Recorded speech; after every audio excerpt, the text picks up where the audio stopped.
Thank you and welcome to the show this morning. The topic this morning is the African American in the criminal justice system. And we're fortunate to have with us to talk about the African American in the criminal justice system, our Professor EKSanford. Dr. Sanford is from Tennessee State University, and he has been with us on many, many occasions. And each time he brings us such excellent information. And let me welcome you this morning, Dr. Sanford, to the show and to tell you how delighted we are to have you here with us this morning. And thank you very much for having me. You know, Dr. Sanford, what I'd like to do today is to, first of all, and I know you've been with us on many occasions, and I know that most of our audience know you quite well, plus they've seen you on YouTube and all of those other channels and et cetera. But there might be some who might not know you, and I think it's important that the information that you bring to us this morning should be connected with you. And so let's give you an opportunity during this first 6-minute segment to talk about your background, your education, and some of your experiences, and then we'll take the second segment, which is an 8-minute segment, to get into African Americans and the criminal justice system, and use that final segment to sort of round it out. And so let's do it from that perspective. Well, thank you very much. And it's always a pleasure to be on your program. I always get a lot of positive feedback from it. Again, I'm Dr. EKSanford, and I guess educationally I would start off by saying I did a postdoc degree at Penn State University in State College, Pennsylvania, where we were dealing with gerontology, the study of the aged, and social environment issues during that time.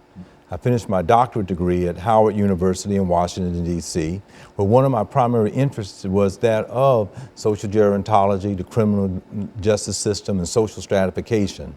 And so that was one of the strong emphases while I worked there. I did my dissertation on the homeless elderly. And while I was there was a homeless shelter that I worked in. And so I went there and did case study analysis by interviewing homeless people, which was a very interesting dissertation that I did at that time. Also while there, I worked at the National Organization of Black Law Enforcement Executives. These were chiefs of police throughout the United States, hence kind of connected to our topic today, African Americans in the criminal justice system. And I had a concentration in looking at mediation and issues concerning the African American experience in urban areas throughout the United States. I also worked at the national headquarters of the American Red Cross while in the Washington, D.C. area and working on my doctorate degree. And there we were dealing with what's very relevant even today on HIV/AIDS education. And we were initiated by the Congress of the United States and the Centers for Disease Control to implement programs which are still going on today. So I felt very privileged to be a part of that on-thrust that's still national and international. And I feel very strong about that experience in my life. Did my undergraduate degree in North Carolina at North Carolina Central University.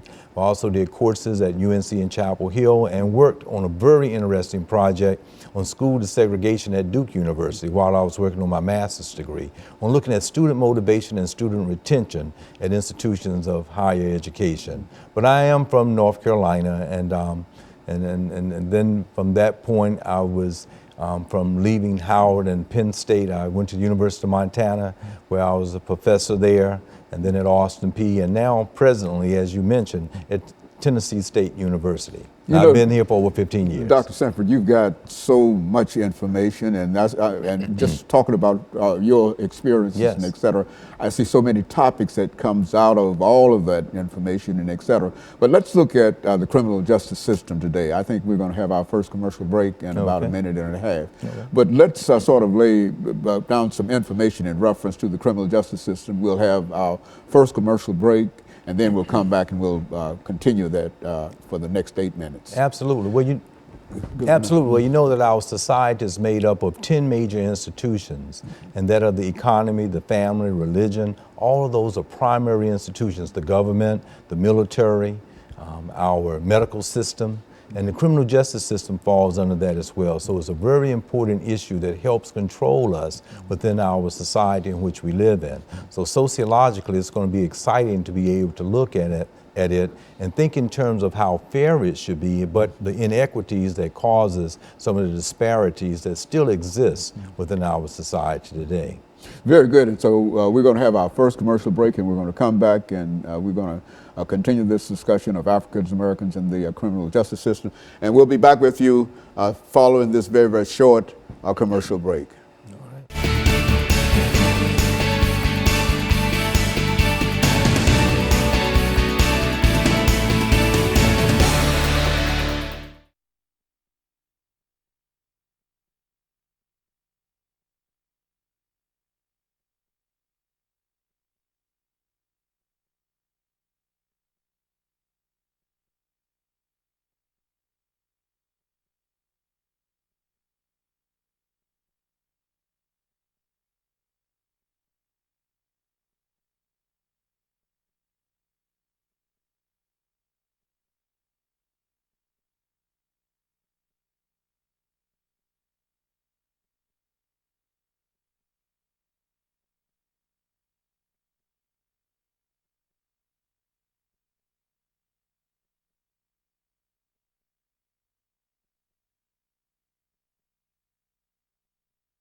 Thank you, and welcome back to the second segment of the show for today. Excuse me, we're talking to Dr. E. Kelly Sanford from Tennessee State University, and the topic is African Americans and the criminal justice system.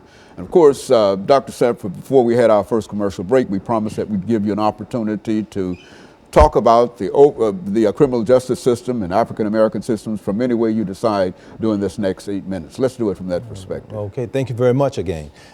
When we think in terms of African Americans and the criminal justice system, I would like to try to define the problem. I think when we look at it historically from the past, from 244 years of enslavement, 81 years of Jim Crow laws, leading into the civil rights movement that we all may very well know, as you may very well know of the movie that's going on right now, Selma, we can see that the criminal justice system was always a part of the social structure, meaning the society in which we live in today. They were there in order to make peace, to have some order to the system in which we lived in.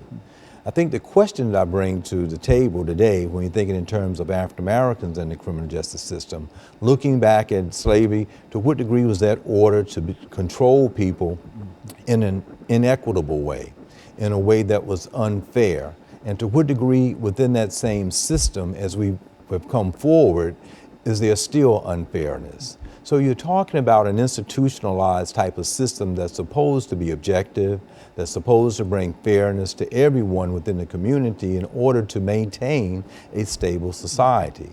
But the question becomes, to what degree would certain people within authority use it in an unobjective way or an unequitable way and try to treat others in a different way? So we see disparities sometimes within the criminal justice system, and I think that's one of the major problems that we look at, even if you think in terms of hopefully young people are going out to see Selma.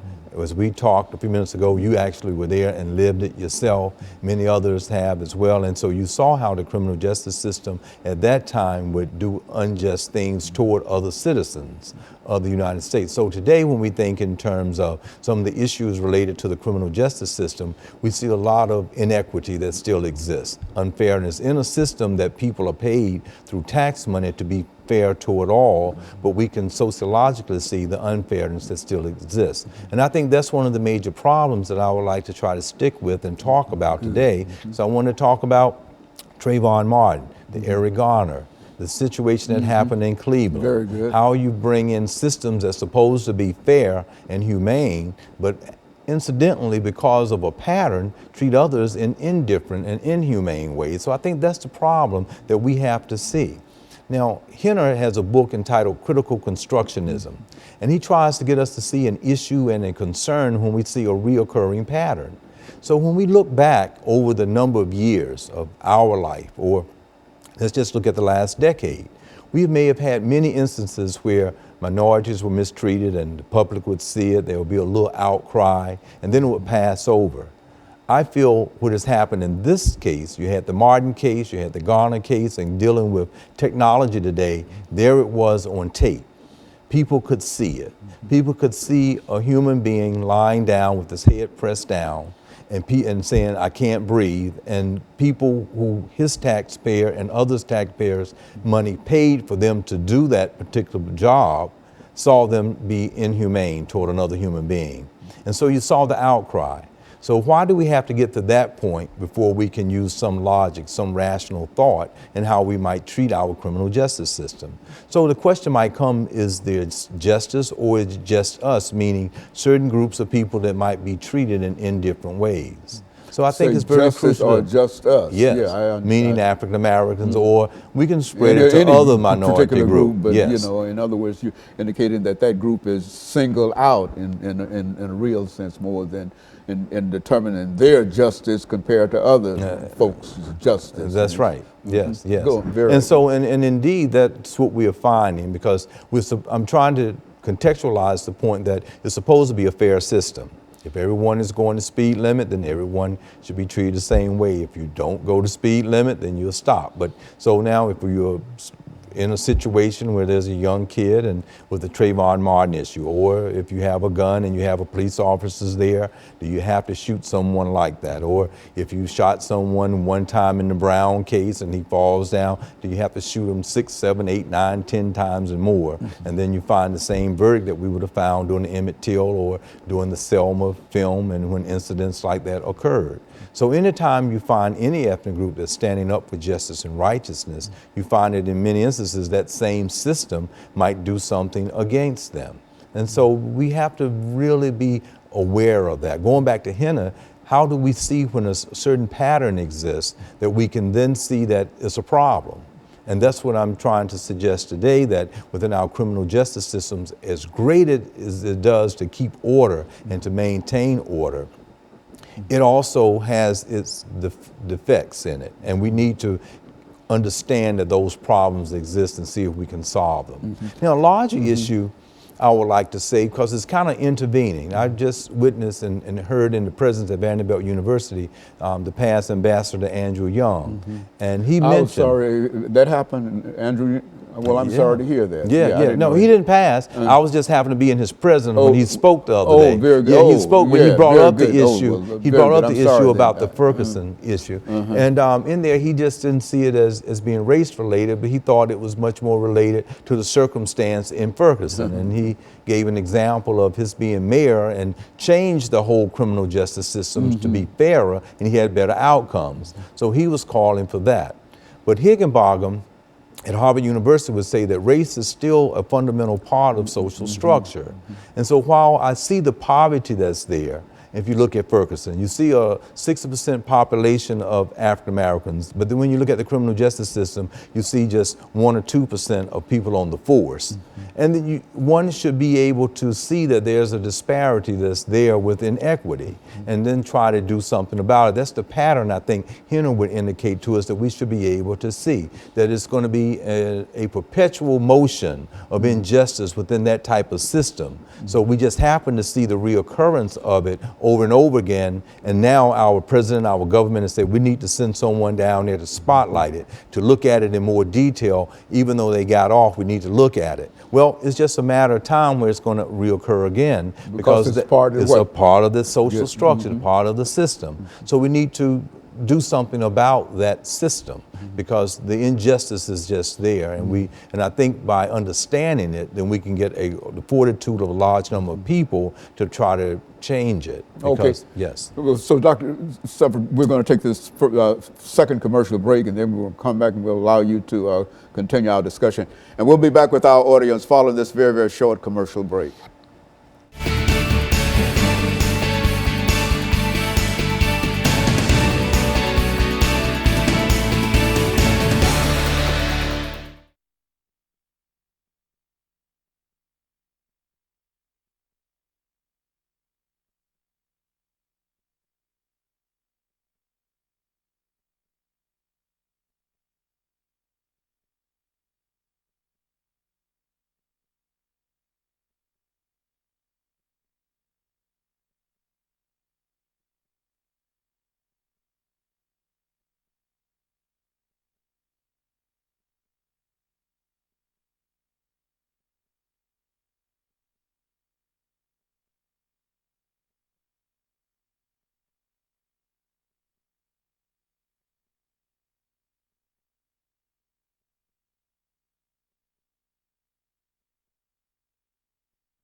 Thank you and welcome back to the final segment of the show for today. We're talking to Dr. EKSanford from Tennessee State University, and he's given us some information relative to the African American in the criminal justice system. And of course, Dr. Sanford, let's pick up where we left off and give you an opportunity over the last 10 minutes in a real sense to sort of give our audience as much information as you possibly can in reference to African Americans in the criminal justice system from any perspective that you'd like to take. Okay. And again, I think as we started talking, we see this as social structural, meaning the many institutions that make up the society that we live in and the interconnections I would like the listening audience to understand. So when we think about the family, if that's strong, then you find a decline in negative activity with the criminal justice system. But within our society, if economics is declining, people don't have jobs, it impacts family. And then you have religion, and if you have families in decline, economics in decline, and religion is trying to do their best to help those families, but they don't come up to par, you find an increase in issues there, such as the Ferguson. So then you find the government that gets involved, and they are trying to create certain programs that might help low-income urban areas or either rural areas that might be low-income. So I'm trying to get you to see that within those major institutions, there's an interconnection between there. When those things are good, then we'll find the criminal justice system and people not being deviant within the society in which we live in. So we can almost give kudos to, President Obama on that national government institutional level of saying, how can we help families have better health care? How can we help families have pre-kindergarten and kindergarten for everyone within the society, so that hopefully that would impact the criminal justice system in a different way. But even given that, I'm talking, as we may mention to the last segment, about the disproportionate amount of people that are in prison, the disproportionate amount of people that are in the criminal justice system, the behavior that those who are in authority, such as police, and in the actions of Martin or Brown or Gardner or the kid in Cleveland that was shot, how do we have a more humanitarian way within our criminal justice system, along with the positive and good things about the system? Because it does keep order. If we can imagine it not having a criminal justice or policing, it would be chaotic. It would be running amok with people out in the society. So it does a good job, but we need to look at the weak parts of it and try to bring some reform. I think reform is the issue. How can we change it so it can improve? Because there's definitely a disproportionate amount of it that then would make sociologists and social psychologists see that it appears to be disproportionate to African Americans and other minorities, and in that minority group, it can be any ethnic group or the bashing of gay brothers, lesbian sisters, or anyone that might consider themselves marginalized within the society in which we live in. So that becomes very crucial to look at, I think, within the society.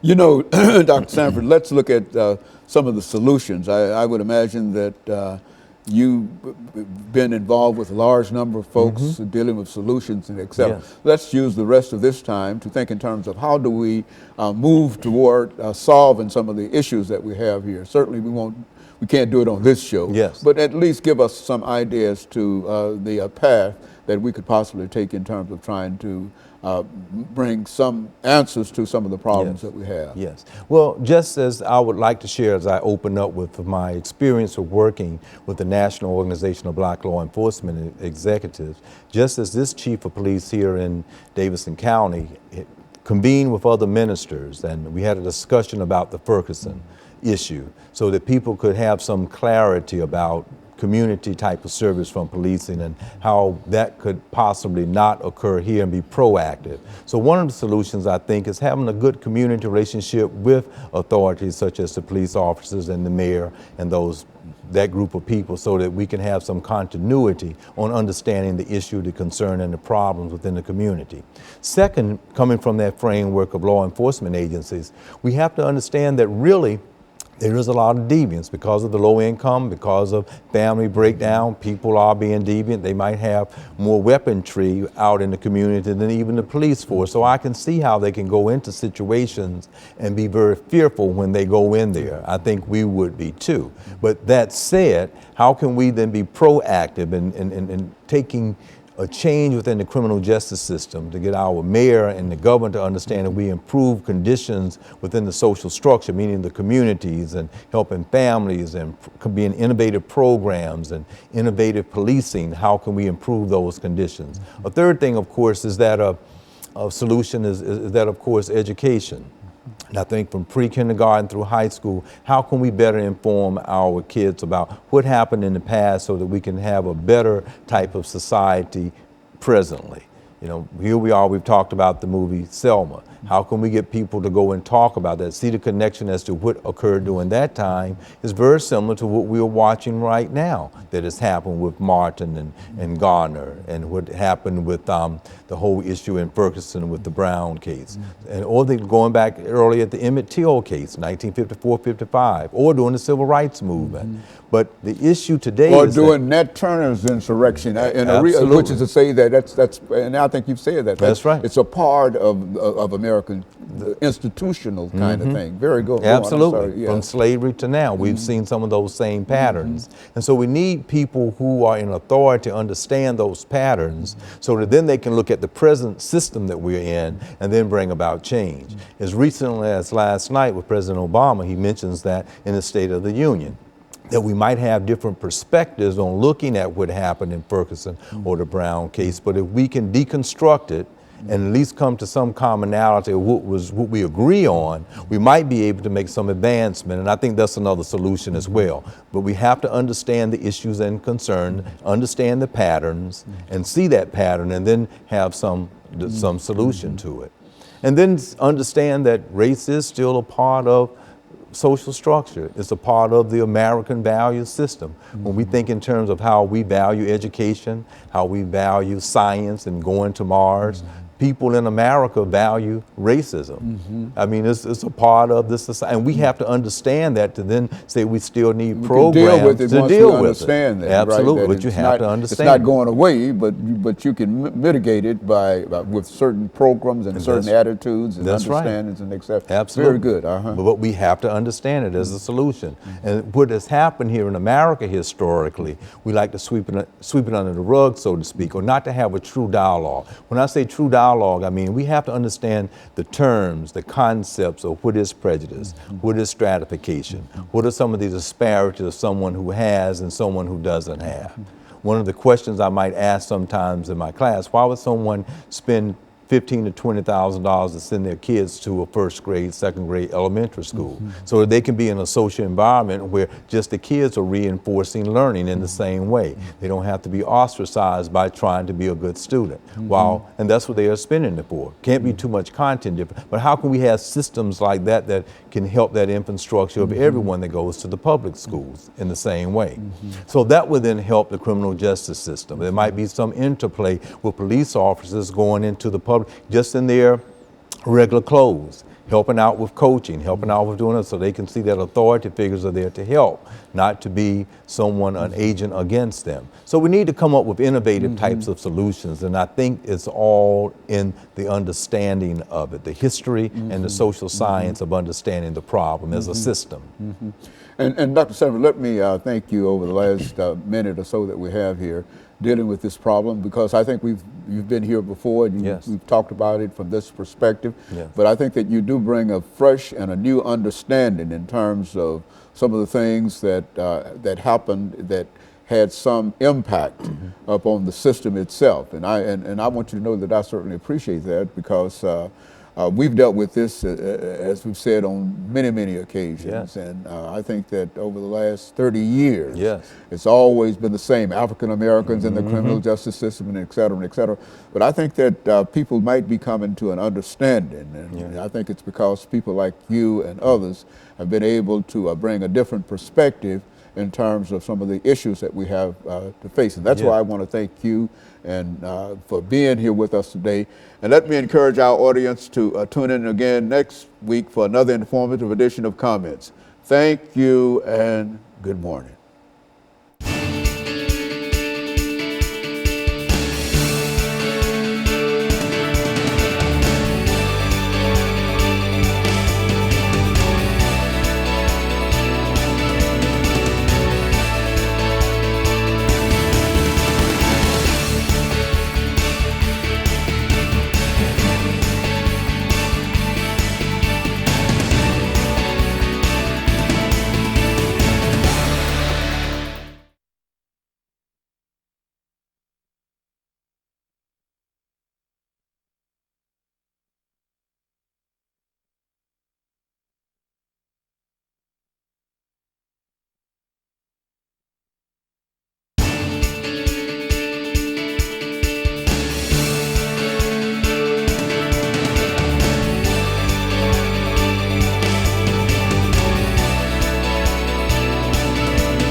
Thank you and welcome to the show today. We're fortunate to have with us to talk about overcoming negative attitudes and conditions, Pastor Kay Walker, who will give us some information relative to his background, education, and experiences.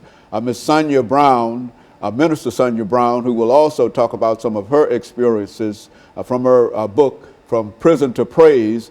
And of course, Mr. Ricky Waller, who will give us some information relative to how to overcome addiction by dealing with his book, Still High. And of course, we're simply glad to have all of you here with us today. And Pastor Walker, since you know these individuals in a real sense, why don't you give us sort of a summary in terms of why they are here with us today and some of the things that you think that they might be able to bring to this particular show. And then after this first segment is through, then we'll go through the background education for each of them, and then we'll have them talk about some of their experiences. All right, Dr. Haney, thank you once of all again for allowing us to be on the show today. I actually met Minister Sonia Vaughn Brown through Facebook. She had sent me a message on Facebook telling me about her book and everything. I guess she had been reading some of my posts or what have you, and seeing the mindset that I have. But she sent me a message on Facebook about a book that she had put out and everything. And of course, you know, from all the various shows we've done over the years, I'm always interested in people who have experienced negativity in life and have endured that negativity, and at the end result is they overcame that negativity. So when she contacted me on Facebook, I was very interested in her story and from prison to praise and all of that. Have not had a chance to get the book and read the book. But first thought I had was, man, I need to see if I can get you on comments with Dr. James Haney. So when that became possible, that's when I had contacted her about coming on here. And I'm glad she decided to show up and come out here today. And, Very good. And then, of course, Minister Ricky Waller, been knowing him for a few years here. And a very good friend of mine, you know, that minister of the gospel of Jesus Christ, doing some serious work out there in the community, in the streets, trying to redirect the pathways of some of these young guys that's, you know, trying to, you know, maybe trying to experience the path that he has experienced and has overcome in his life. So, and that's what brings us here together, just to let the world know, basically, you know, who these people are and what they're doing. Very good. And of course, let's start off with you, Minister Waller, by having you to give us some information in reference to your background, education, and experience. And Minister Brown will do the same in terms of her background, education, and experience. And by that time, we should be out of this first 6-minute segment of the show. And then we'll come back and we'll start with you, and we'll have you to talk about some of your experiences dealing with overcoming negative attitudes and conditions. Let's do it from that perspective. I want to thank you for allowing me to be here, Dr. Haney, and my good friend, Pastor Kevin Walker and Sister Sonia. I thank God for this opportunity. I grew up in West Nashville, and I was a young man that I was interested in sports. I loved sports back then. And I went to high school. By the time I got to high school, I mean, I went there and I was already unaware that I didn't even know who I was at that time. So that's just a little briefing of growing up, and before I knew I was in high school, and then being captured, being innocent out there in the world. Man, it's amazing what being transformed can do for you. And so I'm just glad to be here to share some of the things that would be beneficial to others as a result of what I've been through. Okay, very good. Minister Brown, let's have some statements from you in reference to that, and then we'll have this first break, and then we'll come back and we'll deal with it. Dr. Haney, I want to also thank you for having me on the show, as well as Pastor Walker invited me on. But I grew up here in Nashville, and then at a very younger age, I moved to Murfreesboro, where I went through some various changes as well. My younger years, I fell prey to molestation. My younger years, which molded me in the wrong sense for a minute, which made me make some bad choices and led me down the road to smoking crack for a while. So I was lost for a little while during my earlier years, but thank God that He did some transformation on me, and some things changed in my life that made me come on back the right way. And so, Pastor Walker, over the last 10 seconds that we have here, you think that we've got some good information here today in terms of how people might be able to overcome some difficult problems in their lives? Oh, we got some excellent information coming from some people that has been through that pathway and have overcome. Very good. And of course, we're going to take this first commercial break, and we'll be back with our audience following this very, very short commercial break.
Thank you and welcome back to the second segment of the show for today.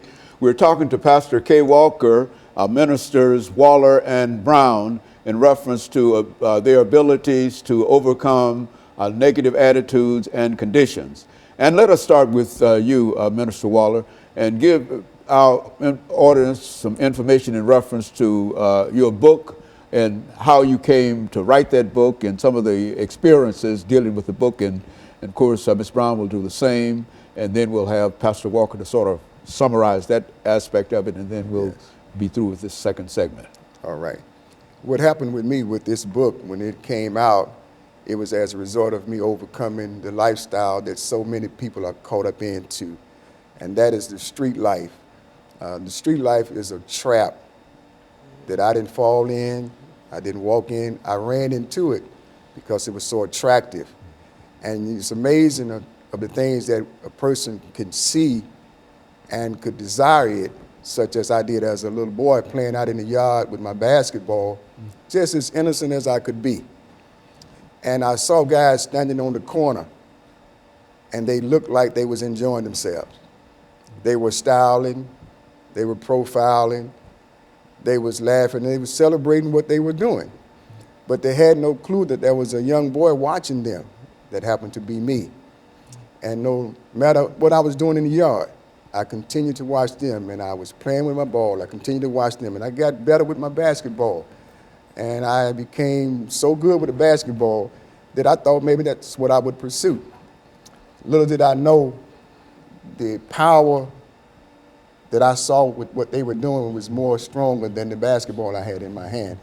And so the game fell in my hand, and I would say that because it's a trap. And I ended up taking over the community during my era, and people started to follow me, and they all ran into the ditch as I did.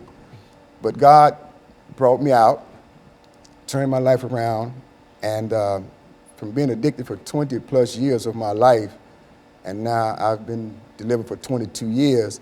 And it's good to tell somebody that you can come out. So this book was placed in motion. God ordained the book. And I just want to say to the people out here that's in the world that there's hope. Yes. And I wrote this book, and it says my heartfelt dedication to the people that I understand. I understand the people that are in a trap. I know what it means to be locked up in your own community. And this is without being behind bars. I was locked up in my own community, entrapped. And thank God that one day came that I got out of it, and it was only through the grace of God. I'm gonna say this, and I know it's not easy, but it can be done. I had got so out of control, and I still had the basketball in my hand. But now I'm a supplier of my community. And so as life moved on, make a long story short, I ended up on 16th and Joe Johnson. I come off of 40th in West Nashville. Ended up on 16th and Joe Johnson one night, and the Spirit of God spoke to me, which I didn't even know. And he told me to go to church. And all I can think about was going to church just as I was. So I'd been up all night, and so when the morning sun came out, I just ended up going to the church. I put me a suit on, and I went on up into the church.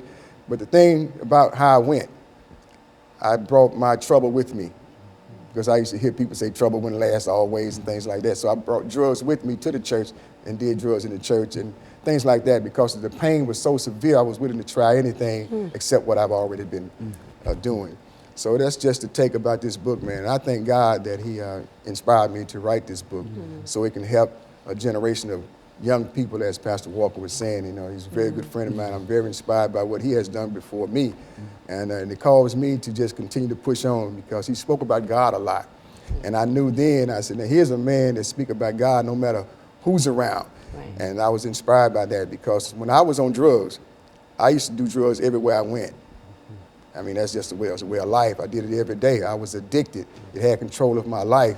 That's why they call it a controlled substance, because it will control your life, or at least that's what it did for me. Okay, Ms. Brown. Yes. Minister Brown. Yeah, thank you, Dr. Haney. I too, my book, I wrote my book for therapeutic reasons. and to let other people know that no matter how far down the wrong road you go, God's arms are long enough to reach you. And me, I was molested as a child by a family member.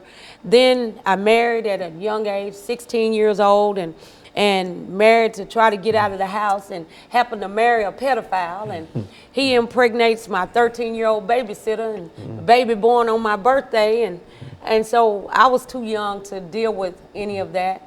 So I was emotionally scarred, and turned to crack myself, and I smoked crack for almost 15 years and went down the wrong road. But it's amazing that no matter how far down the wrong road you go, God will still have his hand on you. I knew at a young age that I was supposed to be one of God's preachers. But I couldn't figure out when I would get high at the crack house, I would sing His Eyes on the Sparrow, or I'm Still Holding On, and would scare people because I liked to read the Bible when I was high, that sort of thing. But I didn't know that God was just instilling some things in me to take with me once he delivered me. So even in writing the book, you know, I got cut off from my family. A lot of my family members didn't like the book for whatever various reasons. But the thing about it is, God taught me a long time ago that we all go to some kind of prison. The enemy comes to steal, kill, and destroy. And he do that by setting up all kinds of prisons for you. Emotional prisons, financial prison, relational prison. You know, get in unhealthy relationships. And of course, a financial prison, living from paycheck to paycheck or no paycheck at all. But what God taught me was, no matter what type of prison the enemy set up for you, the key to any prison is your praise. So my book is set out to show somebody else that you can be molested. You can be married to the pedophile. You can have a crack addiction, whatever. But when you turn it over to God and let him transform your life, he can make a mess into a masterpiece because he did it for me. I am now 19 years clean off crack. I'm the owner of Authentic Tax Service for the last 9 years. And as well as I've been the paralegal for the same district attorney that sent me to prison on and off for the last 12 or 13 years. So, you know, God can turn a thing around. And you've got a story. Right. And I certainly appreciate the three of you with that. And so what we're going to do, we're going to take this second commercial break, and then we'll come back and we'll have Pastor Walker to make some statements, and we'll go back and use this last 10 minutes to talk about things that you think that might help our audience to overcome whatever problems that they might have. And I think that what you're doing is exactly what we're trying to do here. And we'll be back with our audience following this very, very short commercial break.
Thank you and welcome back to the final segment of the show for today.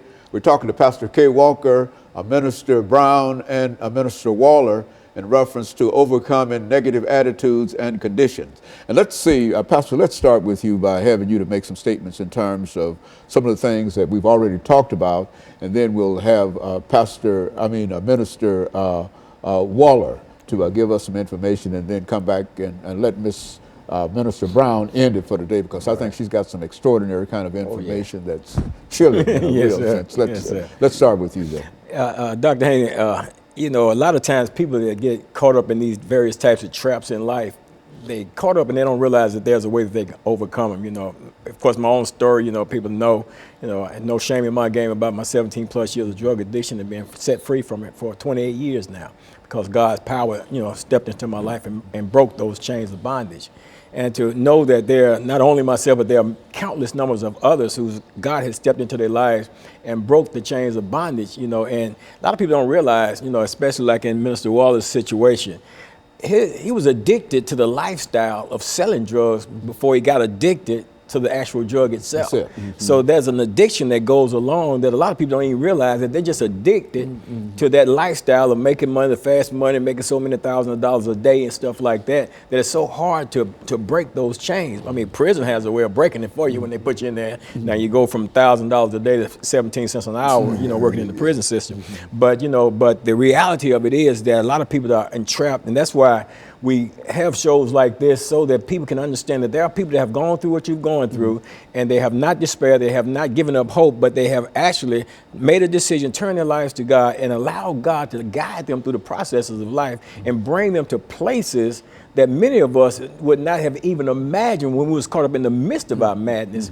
that we would ever arrive at. And that's why it's so great to have people like this to come on here and to share their information, share their stories. And I don't want to take up their time, so I'm just going to be quiet. Okay, Minister Waller. Okay. Yeah, what I like to say about this particular high, because most people love to get high. After trying it one time and like it, You're right. that's it. Once a person tried and like it, it's a possibility that they'll try it again and again. So it took one hit for me to try. And after doing it for all those years, and God knew that I love to get high. That's what I like about the God that I serve. I didn't know him, but I had to try him. And he introduced me to this high. He said, Ricky, I have a high for you. And if you don't like it, you can always go back to the one that you love the most. Well, what God showed me, that he knew how to set me up. See, I've been set up before by the enemy, and he broke me down. But God also can set you up. And he know that one particular high that I've been looking for, I wanted the one that lasts the longest, the one that lasts 24 hours a day, 7 days a week, 365 days a year. That's the high he introduced me to. And the word says, oh, taste and see that the Lord God is good. And that's what happened. I had that taste. And so once he gave me and instilled that high into me, he realized that there's so many people that love to get high that I thought it was time for me to introduce them to the greatest high of them all. And that's why it's called Still High. And I love this book because it is here to help others. And you know, once I got finished with it, I rejoiced because I felt like that somebody might be able to get information that will help them instead of being afraid of. Try something like this. It's good for you. It'll work. I haven't seen anything that can top it. That's the only thing about this high. I haven't seen anything that can match it. It's like, why would I have to go looking for something that I already have? That's right. That's what happened. You know, the drugs beat me down so bad that I thought I was going to use the rest of my life. But let me say this. It all came from me watching somebody else. So we have to be mindful of what we do in front of others. That's right. I had a cousin that used to do drugs, and he didn't mean no harm.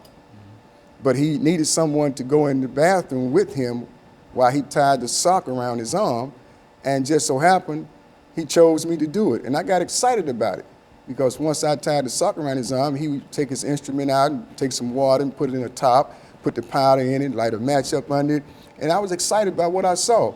And then when he drew it up to fix it, to get ready to shoot it in his arm, he would tell me after he stuck the needle in his arm, he said, now loosen the sock.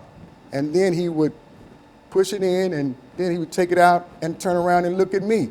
And this is what he would say to me: "Don't you never do this." And I'm thinking, why would you say don't ever do something that it looked like you're enjoying? And all I could think about at that young age is that one day I'm gonna get a chance to do that. Well, I grew up, he went to prison, he came back out, he would go to prison and get back out. And finally, this time he was in prison when the drug ended up in my hand. He sent me a letter and said he heard about I was using heroin.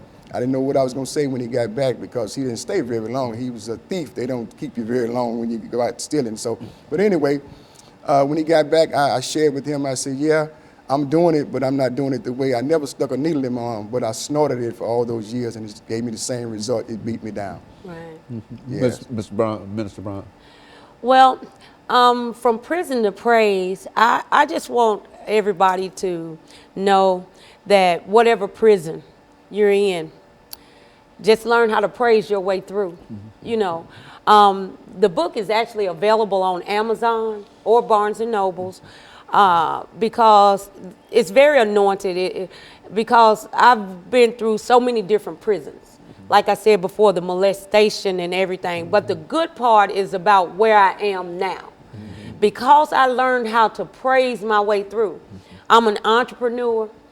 You know, I've been the paralegal for the district attorney, because you got to think, you know you serve an awesome God when he can make your enemies your footstool.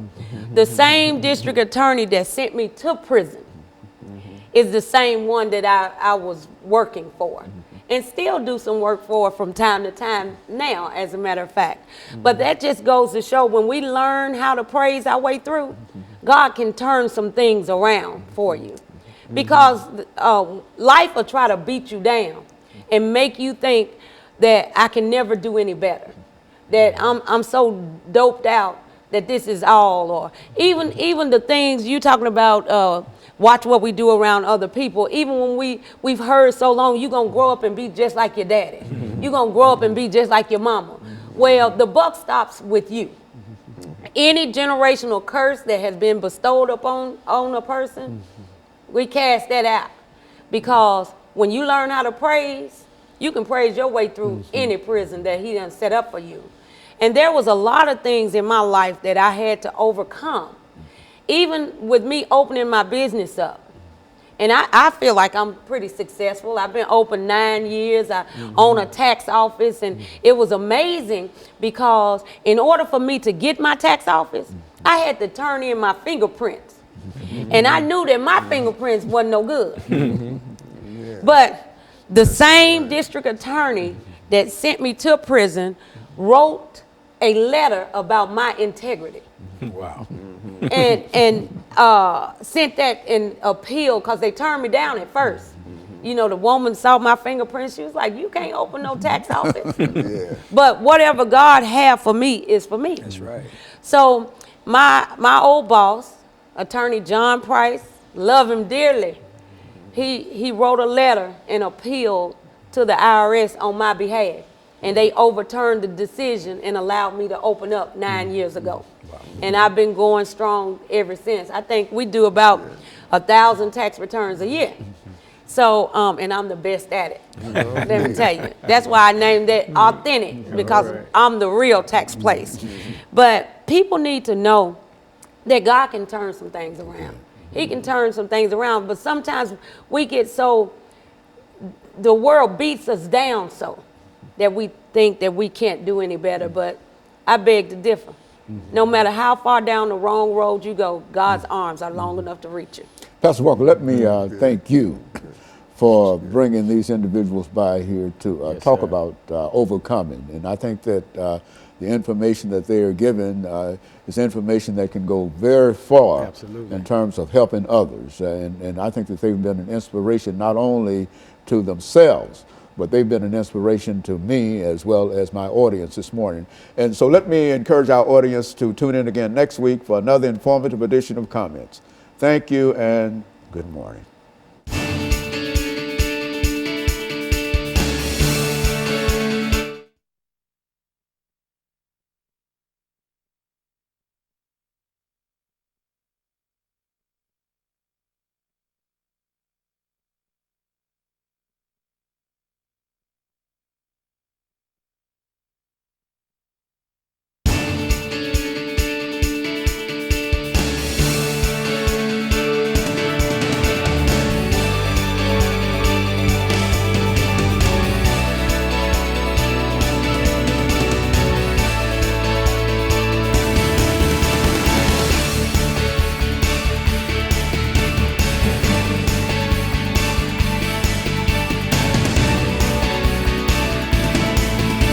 Thank you and welcome to the show today. The topic this morning is women giving back.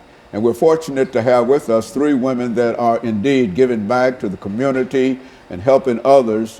Ms. Clemmy Greenlee. Ms. Greenlee has been with us on many, many occasions, and it was her decision to decide to bring with her the 2 women that are with her this morning. And so, Ms. Greenlee, let's see if we can have you to make some statements in reference to these women that you have with us, Ms. Shamika Turner, as well as